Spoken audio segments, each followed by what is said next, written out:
자, 안녕하세요. 이번 시간에는 회화에 대한 얘기를 좀 해볼까 하는데, 사실 제가 이번 시간에 알려드리는 거는 다른 회화 강의에서는 거의 알려주지를 않을 거예요. 왜냐면 이게 조금 사짜 느낌 나거든요. 그렇기 때문에 알려주지 않을 텐데, 하지만 저 개인적으로는 굉장히 유용하다고 생각을 해서 제가 가르친 학생들이나 그 다음에 친한 동생들한테는 이거를 좀 적극적으로 알려줬었어요.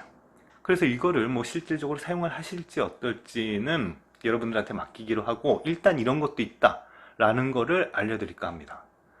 자, 그래서 다시 이제 처음 주제로 돌아가면, 회화가 잘 안 되시는 분들이 계세요. 일본어 공부를 꽤 많이 했는데도 불구하고 여러 가지 패턴 공부를 하죠. 패턴 공부를 하고 거기에 이제 여러 가지 단어를 넣어서 연습을 하는 방식을 하는데, 사실 그렇게 하시는 게 맞아요.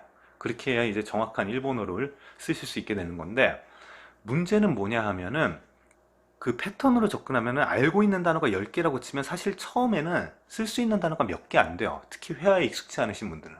만약에 다 알고 있는 단어가 10개라고 치면은, 회화에 익숙치 않은 분들은 한 자유롭게 바꿀 수 있는, 태형이든 타형이든 뭐 과거형이든 타형이든 여러 가지 형태로 자유롭게 바꿀 수 있는 단어가 10개 중에 한 두세 개 될까요? 이제 조금 익숙하신 분들은 뭐 그 개수가 조금 더 늘겠지만, 중요한 거는 알고 있는 단어보다 실질적으로 말할 수 있는, 자유롭게 말할 수 있는 단어가 적다는 건 확실하죠. 그런 분들을 위해서 그런 단어를 사용하기 위한 방법이에요. 이거는요. 자, 그러면 바로 보시면서 설명을 다시 드릴게요. 자, 먼저 입구동사를 제가 가져왔는데, 예로 뭐 제 강의를 보시는 분들은 사실 일본어 기초를 어느 정도 마스터하신 분들이 많이 계셔서 입구동사를 모르시는 분들은 없을 거예요. 근데 그냥 예로 가져왔습니다. 자, 가정을 해볼게요. 여러분들이 오늘 아침 일찍 일어나서 입구동사를 방금 외웠어요. 그 다음 1시간 정도밖에 안 지났습니다. 자, 그런데 이 동사를 써야 할 상황이 왔어요.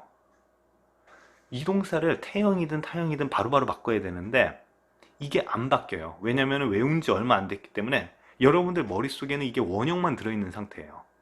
하지만 이거를 써야 되는 상황이 지금 처한 거죠. 그때 어떻게 하느냐? 자, 보시면은요, 입구동사인데 이걸 오늘 아침에 배웠어요. 입구동사의 기본적인 뜻은 이꾼다 라고 말해도 똑같이 뜻이 나와요. 물론 이꾼다 라고 말하면은 약간 조금 건방진 느낌도 들고, 경우에 따라서는 의미가 약간 틀어지는 경우도 있긴 한데, 기본적으로는 똑같아요. 상대방이 일본이 네이티브라면은 그냥 그렇게 알아들을 거예요. 자, 그거를 이제 염두에 두시고, 그 다음에 이제 회화에서 쓰실 때 이 동사를 이제 변형을 시키죠. 변형을 시킬 때 제일 많이 쓰는 게 마스형하고 태형이에요. 그래서 이 마스형하고 태형을 바꿔야 되는데, 문제는 입구동사를 방금 1시간 전에 외웠다는 거죠.